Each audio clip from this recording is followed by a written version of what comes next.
everybody doing today? Y'all enjoying yourselves?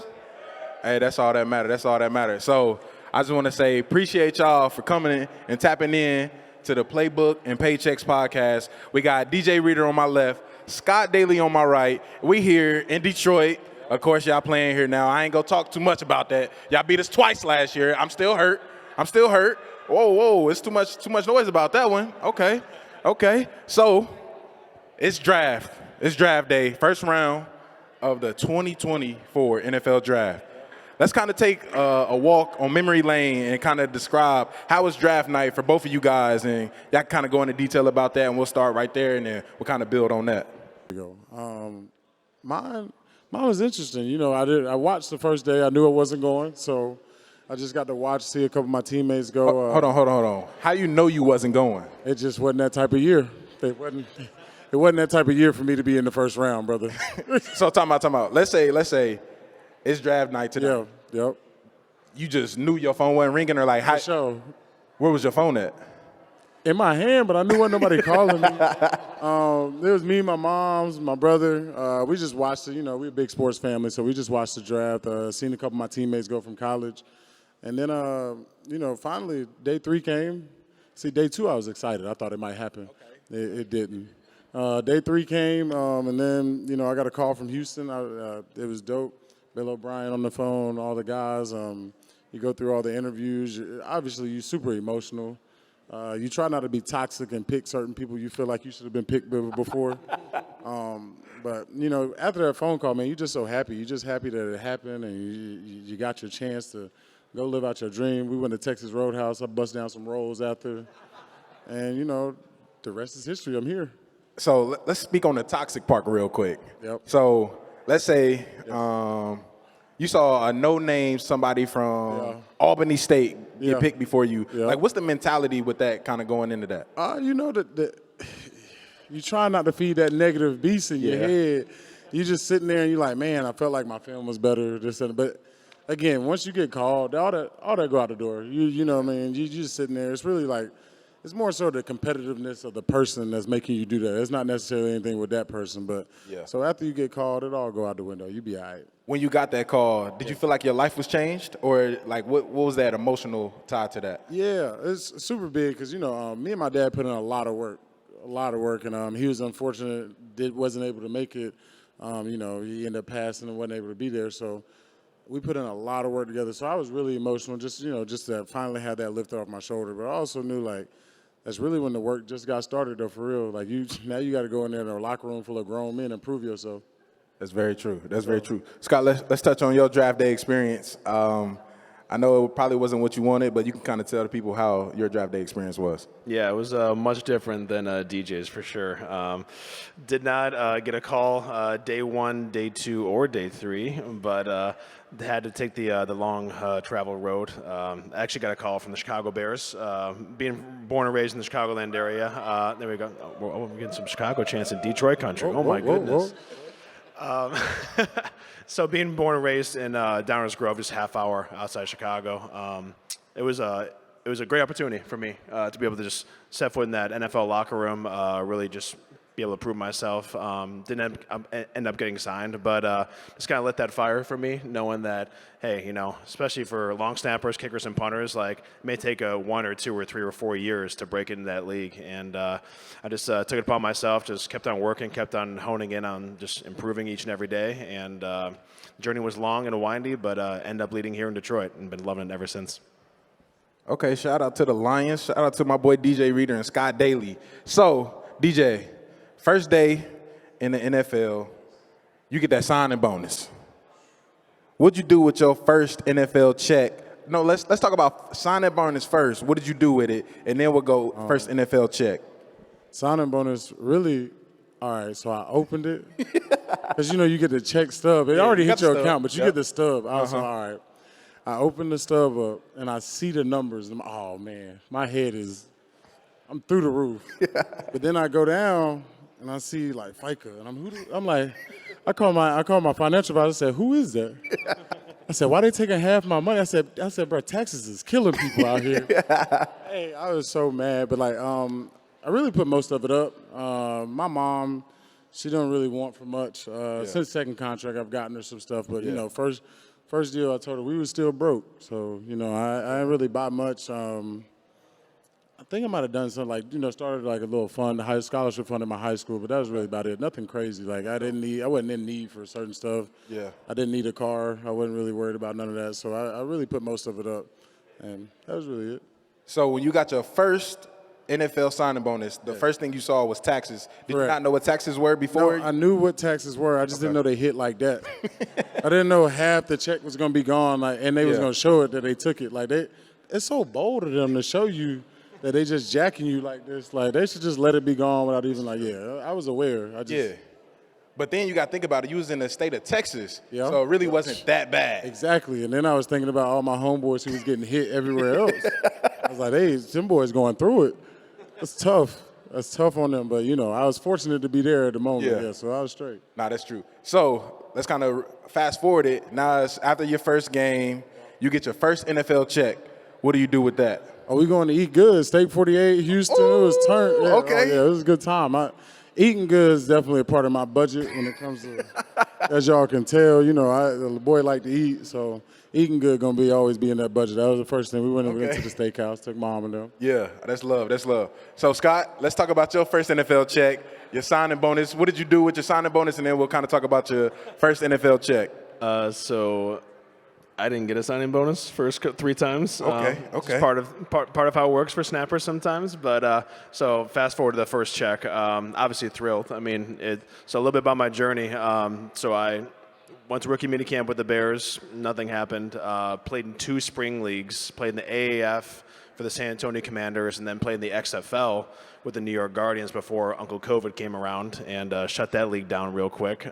So it was a long, winding road to get to that. So it was definitely a celebration. I was kind of like DJ. We definitely love to celebrate with great meals and just great company. And my wife and I definitely like to enjoy the small things. As we know, this is such a small, finite time in our lives that we're able to enjoy this time. And so for every little small victory, just try to celebrate it. So we definitely celebrate a little bit and threw the rest in the bank. Oh, that's love. So because your road was so windy, and now you're here now, as you look back on your financial journey, what is one purchase that you made that you wish you had back? I know I'm putting you on the spot, so you can take a little time to think. I'll make up some words to say to the crowd while you think. I know I'll touch on my personal experience. So I don't spend much. I like to think that I save, but sometimes you get that itch, and that itch for me was a car, and I went and bought a 2016 Tahoe cash. For no reason. Like I could have financed it. I could have did that. But because I didn't know what I know now, it's like, okay, well, if I would have financed it, I could have invested that money, got the interest on it. But you know what? I was big and bad. I had 6 figures in my account. You know what? I'm going to drop it. I walked in there. I did the grocery bag. I didn't do the duffel bag. I had the grocery bag full of cash. Grocery bag. I said, boom. I want my 2016 Tahoe. But now, think about it. I was like, dang, well, if I would have did it like this, did it like that, that's one of the ones I wish I could have had back. So there you go, Scott. I gave you a little example. So let me hear your example. I mean, this may sound corny, but nothing really. Honestly, I think I was just so conservative just from the start, and my wife has been an amazing influence for me as well. That she went to Notre Dame as well, and she's definitely the smarter between the two of us. She would tell me just, hey, throw in the bank, save, and because we're in such a different category in terms of how we accumulate our wealth, and the fact that it comes all at once at such a young age, just relatively. So we just can't spend this money's gonna be coming just year in, year out, because it could end tomorrow. I mean, I can get injured and cut, whatever, and that money's not coming in. So I think we had a very conservative approach. Didn't buy a car until year 3, didn't buy a house until year 4. So I think just being slow, controlled, definitely spending way below your means, because our paychecks are like a heartbeat. Like, they keep on going up and up and up, and then we got to stay right in the middle, just stay right in between that, and just try to be smart about it. So that's been my approach. So I don't know. Yeah. Hey, you just dropped the gem. Our paychecks are like a heartbeat. Boom. Boom. You get cut, it's flat. Hey, I don't think y'all understand. They don't understand that hurt when you get that call. Hey, Sheldon, can you bring your iPad? Hey, they don't know about that. They don't know about that. It's a cold world. So, DJ, let me hear what you did. I mean, I've spent money on some dumb stuff, man. Like a bunch of shoes and clothes that I've had. That was just stupid. I guess I would say the one I wanted back, but I like it now because I've gotten older and I've gotten a chance to grow with it. Is I bought a house year two. It was a duplex, so it was an investment property, but I was just I didn't know what to do. I didn't know what to do as a homeowner. I didn't know what to like really do with the process. I didn't do my due diligence, and it was a money pit for a minute. It was a money pit for a minute. Since then, it's turned around. I've been able to write some of that off on taxes and stuff, and been able to get that money back. And now kind of turned the place around. But I guess I would want that back because I would want to buy that later. I didn't, like Scott, kind of the approach. I didn't buy a car till year 4, or year 5 actually. Brought a Tesla, so I was like energy. Didn't buy like anything really until my second deal. I tried to stay pretty frugal through the first one. Most of mine would have been spending money at the club or that type of stuff. That's some stuff I wish I could have got back for sure. So we go touch on 2 points. So you say you spend money at the club. Do you feel comfortable sharing a modest number that you would spend at the club? No, I wasn't a consistent spendist. And I don't want to say the numbers so people look at me crazy, because they're gonna think I was just out here wilding every weekend. I was an occasional bar hopper when I was younger, so I wasn't spending crazy money. But the occasional weekend, I might get up there. You know how much the tables cost certain places, bro. And I've always felt like that was dumb because they give you a minimum and you got to finish. It's just too much. Yeah, I would agree. So probably you don't gotta say nothing. Don't say nothing, because then we gonna be we're not gonna do that. We're not gonna put you on the spot like that. But since you did talk about as you have gotten older, you start to understand finances and things like that. What age or what year in the league do you feel like you start to kind of get a grasp of your financial status? I think year 3 for me, just being able to stay on budget those first 2 years really helped me. Me and my financial advisor, we work really close. We've been close since I was 19. So we were really pretty tight, and he's not a yes man. He's very good at saying no. I bring him something, we go through our due diligence, no, and sometimes it's my money, so I'm gonna say F it. But most of the time, I try to listen. I'm very good at listening and stuff like that. So I think year 3, I just really got a grasp on it, and through those years of not spending, I realized there were things that guys had that I didn't need. I wasn't wanting or needing for any of those things, and I wasn't missing anything. So I kind of got to settle about what I wanted in life and figure out what I want to actually spend money on. That's dope. Scott, how about you? What year or what age do you feel like you kind of got a control of your financial status? So I was grateful. So in my journey, right after I finished with the XFL, there was a moment during COVID where I feel like a lot of us had time to sit back and reflect as the world was really put on pause. So during that time, I didn't know if the NFL call was going to come. So I really had to think to myself, okay, if that call never comes, what am I going to do with my education and my degree that I got from Notre Dame? With Sheldon here, by the way, college teammate. Let's tell everybody what your degree is in. Business marketing. Okay. And so from Mendoza, one of the best business schools in the country. The best. Don't say one of them. The best. When we were there, hold on. Yeah. We got any people that went to the University of Michigan in here? Yeah, that Ross School of Business. Don't even worry about that. Don't even worry about that. It's all right. So at that time, I actually got licensed as a financial advisor.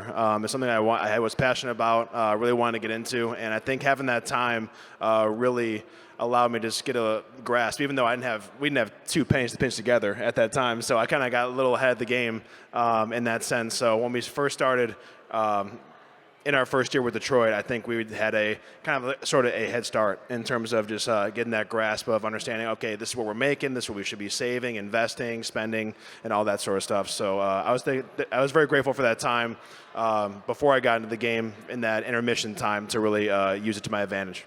That's so dope. I know you both kind of touched on it, but being a budget person kind of helped you guys out, would you say? Yeah, so I know that budget was really big for me, especially I was kind of coming up, going into year 9 this year. Hey, we getting old. We are old, bro. Ain't no getting. Man, you just I don't know why I just said that out loud, but cool. here we are. Here we are. So I know as your journey has continued and things like that, you guys have kind of created a community around yourselves. Who would you say is in that community, or who kind of helped you in the right direction? We can start with you, Scott, and just say, who was that one individual or that one group of people that helped you really mature to the man you are today, and how did they help influence you to make the right decisions?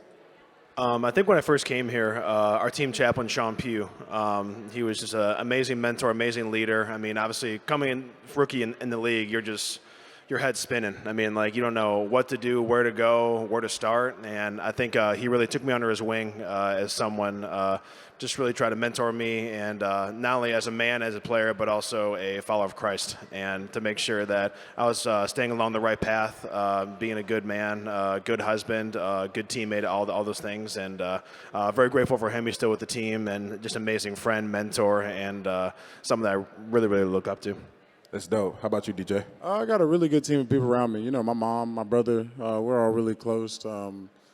But my financial advisor, my CPA, we're super close. But JJ probably my rookie year coming in and sitting beside JJ Watt the whole time. Somebody who, you know, I really looked at as like one of the best players ever. And just listening to his advice about not only what it takes to be a good football player, being a pro, this and the third, but like being a man, understanding what it takes to be here, be financially secure, be secure in yourself. Forget whatever else is going on. Just help me with like my own general security about being out there and being around, just being who I was. I think that helped a lot as a young kid, and somebody who really could have just brushed me off. I took it in a lot that he really, you know, took me under his wing and taught. And I had a lot of great men in that locker room, so I was able to lean on a lot of guys. That's so dope. That's actually really dope. So we're going to kind of move off the field a little bit and find out who you guys are off the field. So I'm going to start with you, DJ. So we know that you like to invest in certain companies and things like that. Let's talk about what's in your portfolio right now and what you are most proud of as far as an investment status. Probably, I got a good real estate portfolio. I probably got a couple of properties in the real estate portfolio.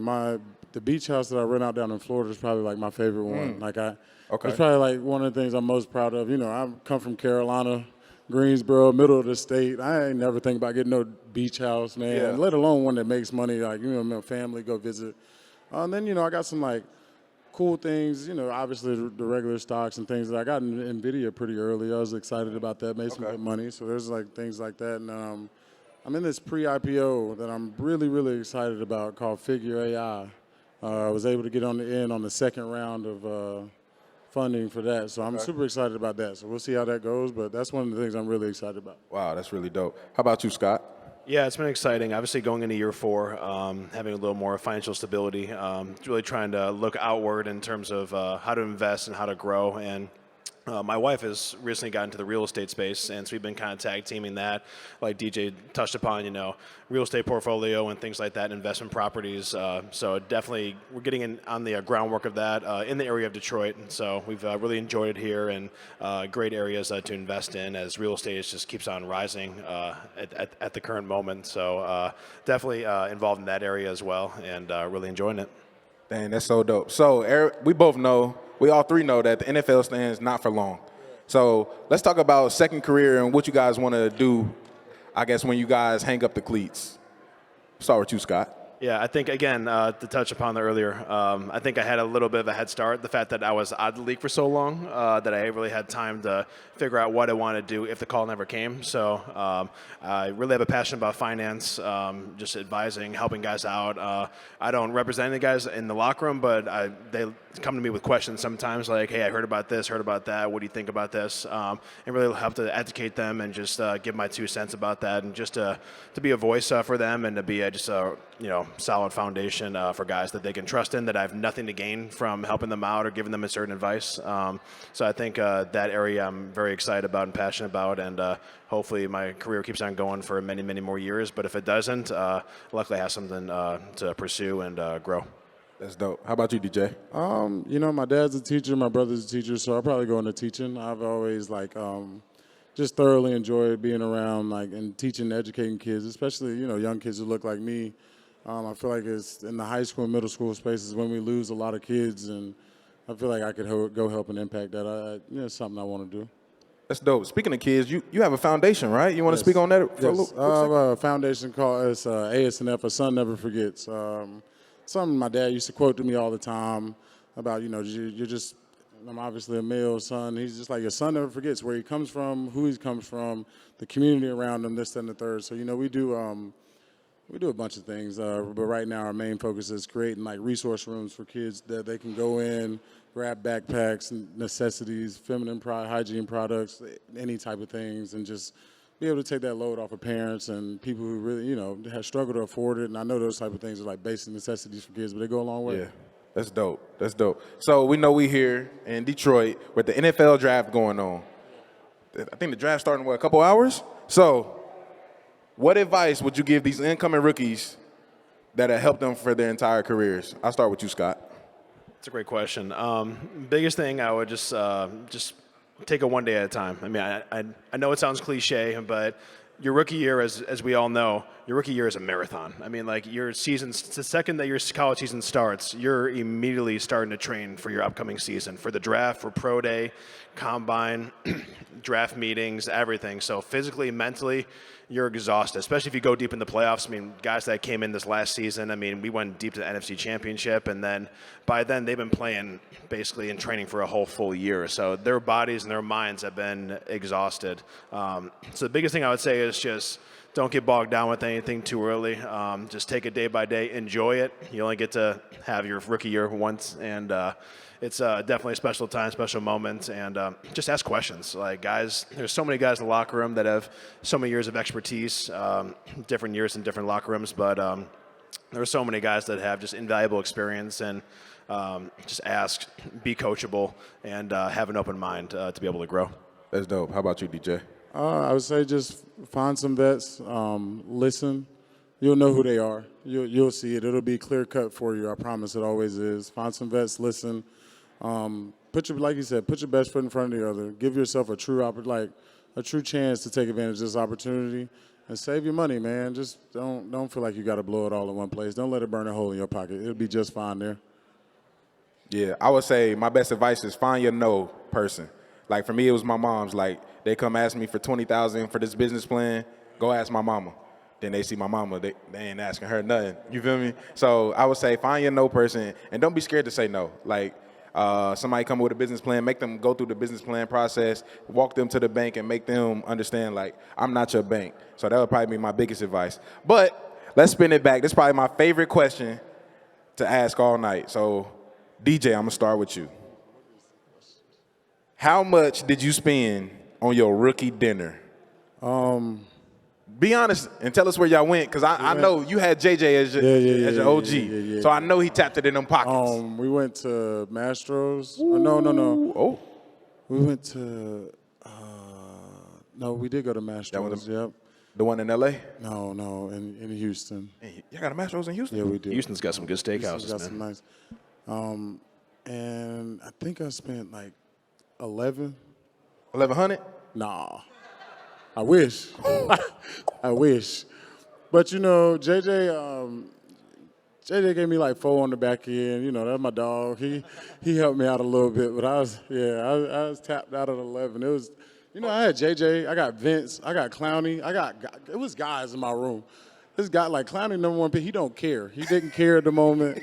Vince, year 15, he does not care at the moment. None of those guys, they didn't care.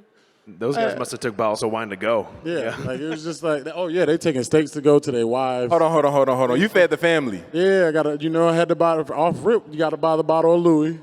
That's good. Tell everybody how much a bottle of Louis costs. $7,500. That's gone to the good already. That's to the good already. So that was a tough day. So before you even sat down, you knew the $7,500 was gone. It was all gone. It was gone. So the rest of the meal is just whatever. But yeah, that off rip, that's $7,500. It's especially in restaurant price. Yeah. I couldn't bring my own bottle. I couldn't pre-order it. They wouldn't let me pre-order it. I had to buy it there. It's the markup. Yeah, but I love those guys, man. So $11,000 on one dinner. It's cool, bro. Since then, I'm in year 9. I've got my money back. You got it back? Yeah, All them other rookies, yeah. So you pass the torch down to them. You I'm put good. You I'm put the good. pain on them. Yep, that's cool.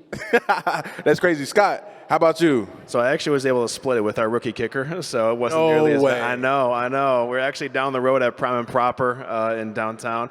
Great establishment. I highly recommend if you guys were able to go.